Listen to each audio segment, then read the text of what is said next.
Assalamualaikum warahmatullahi wabarakatuh. Kembali lagi ya di channel Lastris Corner. Nah, kali ini kita akan membahas materi mengenai virus, yaitu mengenai struktur tubuh virus dan ciri-ciri virus.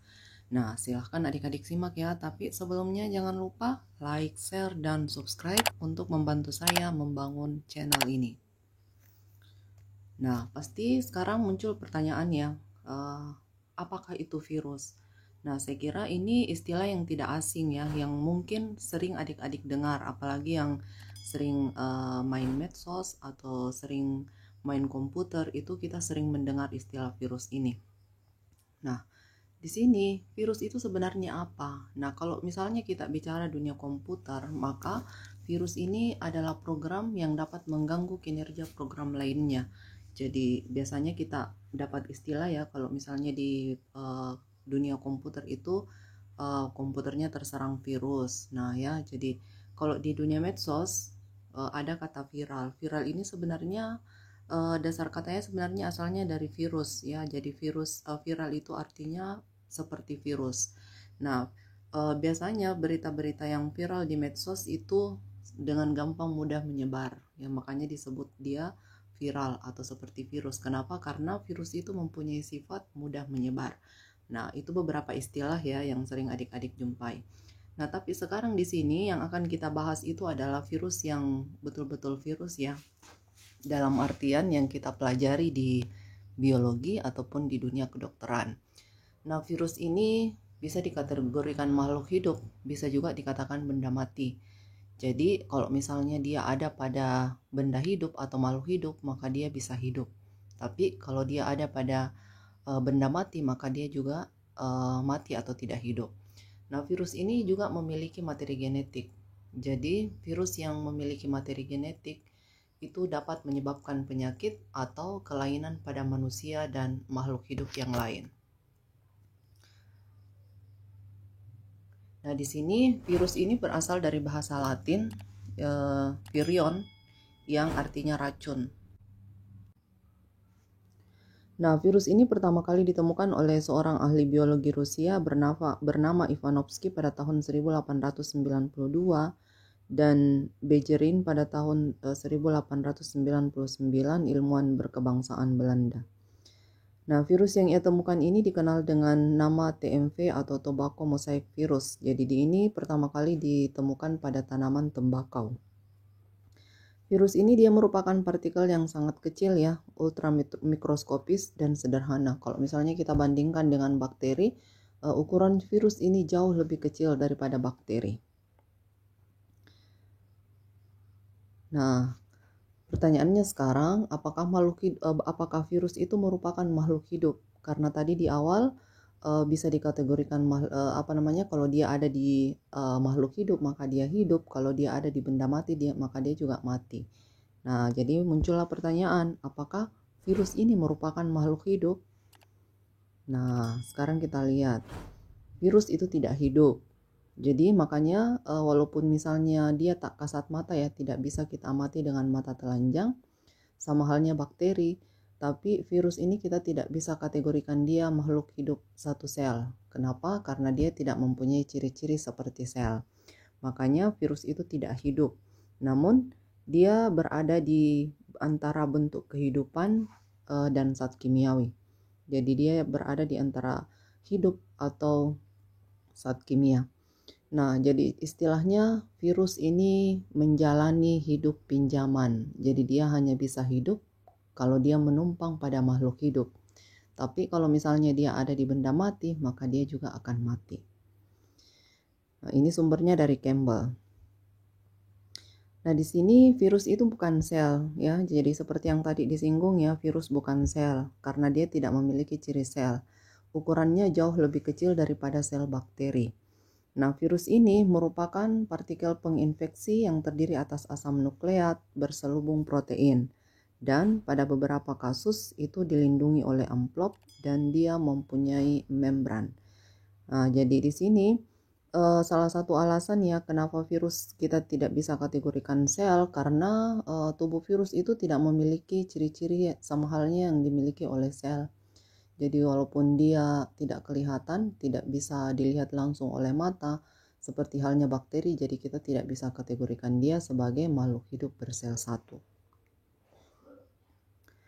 Nah, di sini ada beberapa ciri virus yang bisa membedakannya dengan makhluk hidup, ya, yaitu yang pertama, virus ini membutuhkan sel inang. Jadi ini tadi ya, makanya dikatakan dia menjalani hidup pinjaman. Kenapa? Karena dalam proses hidupnya itu dia hanya bisa hidup kalau dia ada atau menumpang pada sel inang. Nah, jadi kalau dia menumpang pada sel inang, dia bisa memperbanyak diri pada sel inang tersebut.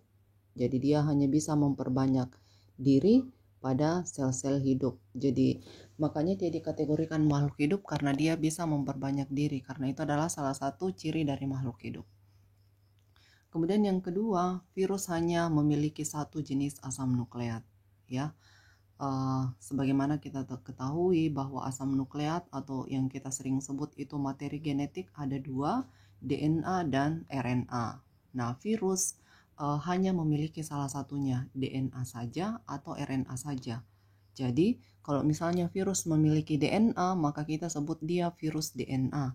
Kalau virus memiliki RNA, maka kita sebut dia sebagai virus RNA. Jadi, hanya salah satunya saja. Sedangkan makhluk hidup yang lain atau kategori sel yang lain itu mempunyai dua-duanya asam nukleat.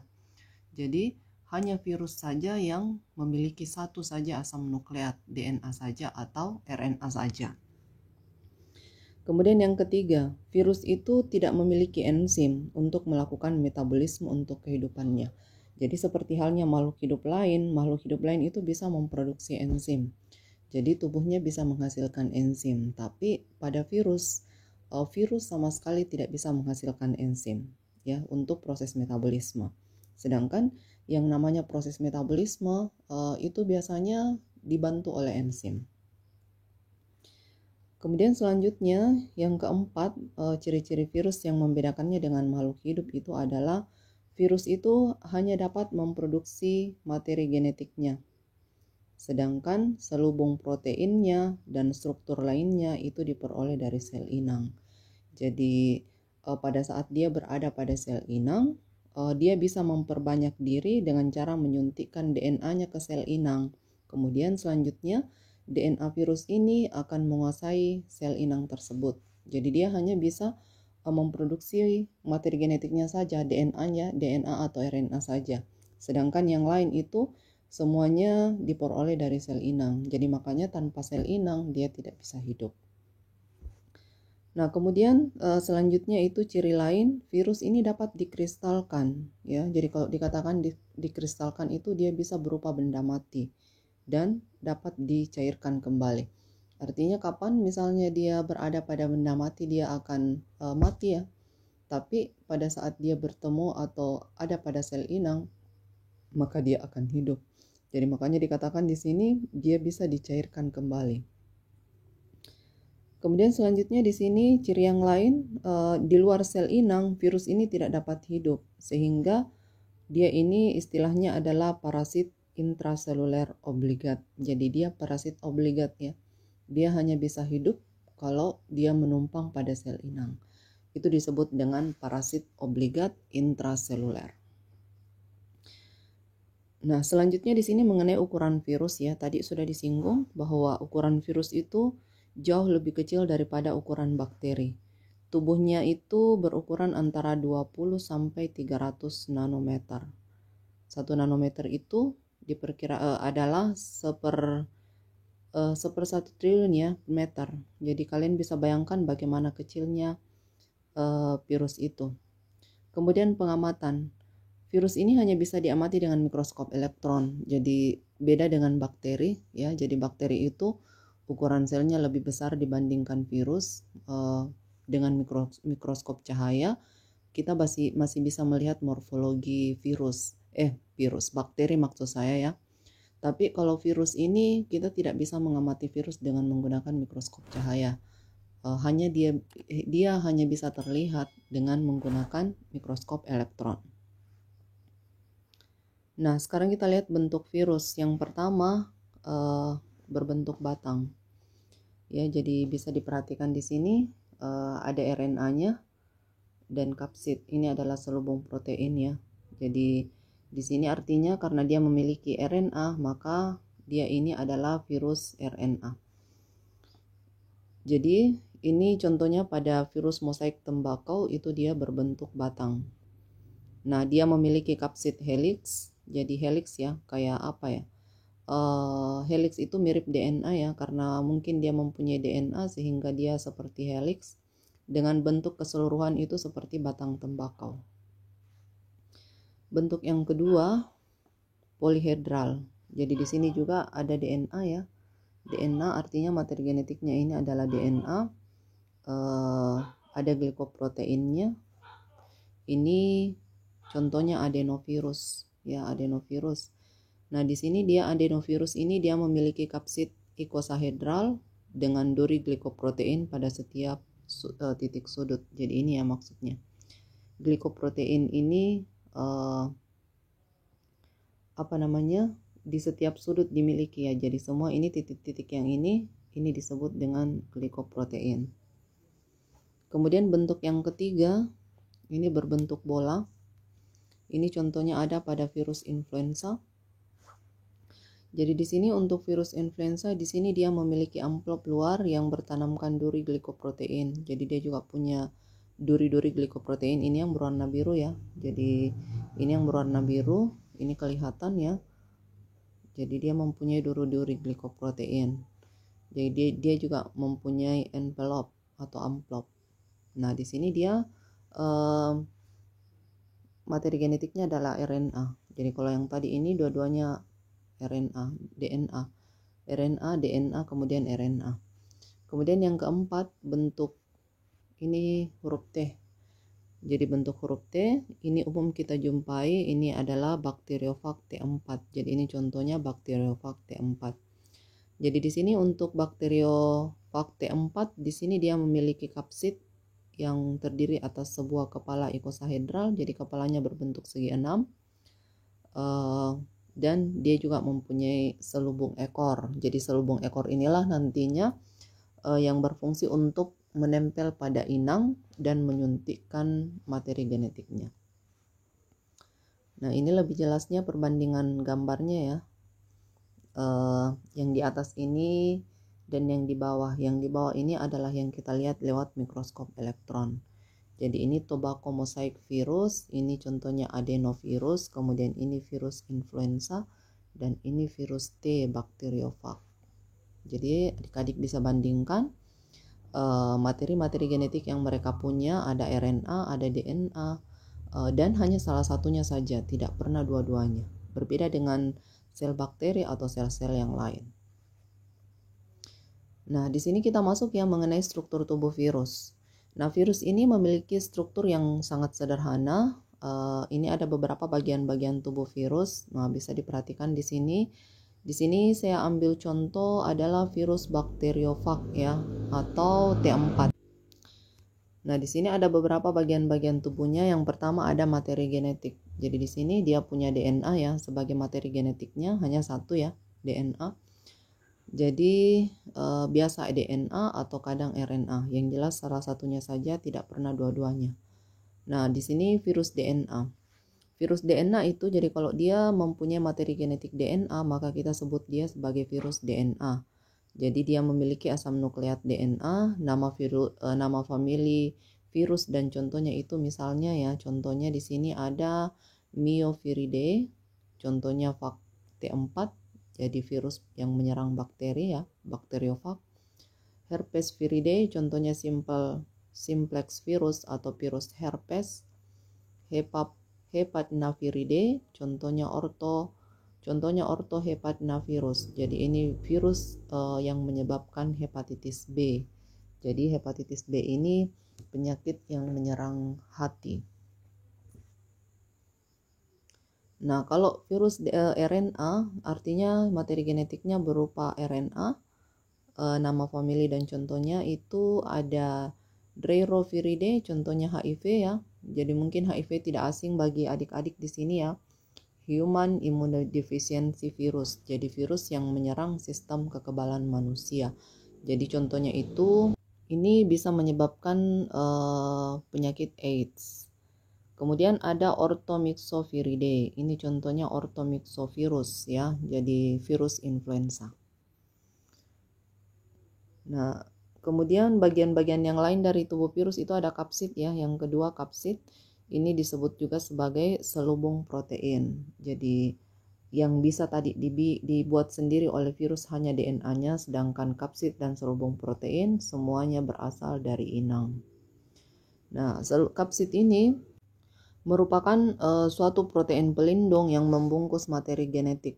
Jadi dia membungkus DNA ya. Jadi dia membungkus DNA, disebut juga sebagai nukleokapsid. Nukleo artinya inti. Jadi kapsid yang membungkus inti. Jadi selubung protein yang membungkus inti. Kapsid ini disusun oleh unit-unit yang kita sebut sebagai kapsomer. Kapsid ini ada yang berbentuk ikosahedral, helix, dan bentuk lainnya. Jadi ini contohnya ikosahedral ya, bentuk segi 6. Ini pada bakteriofag T4.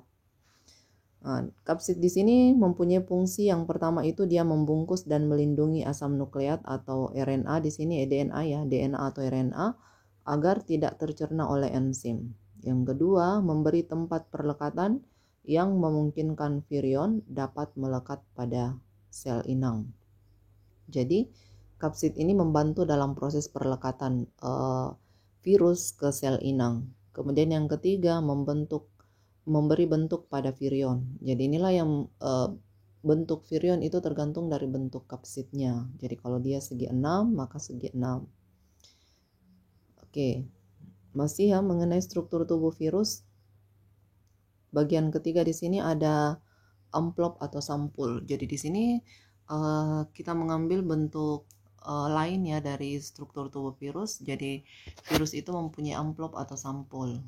Nah, sejumlah virus tertentu memiliki struktur aksesori. Artinya tidak semua jenis virus memiliki struktur ini. Jadi contohnya tadi bakteriofag itu virus berbentuk huruf T itu tidak mempunyai struktur amplop atau sampul. Jadi ini contohnya ya virus yang memiliki struktur sampul.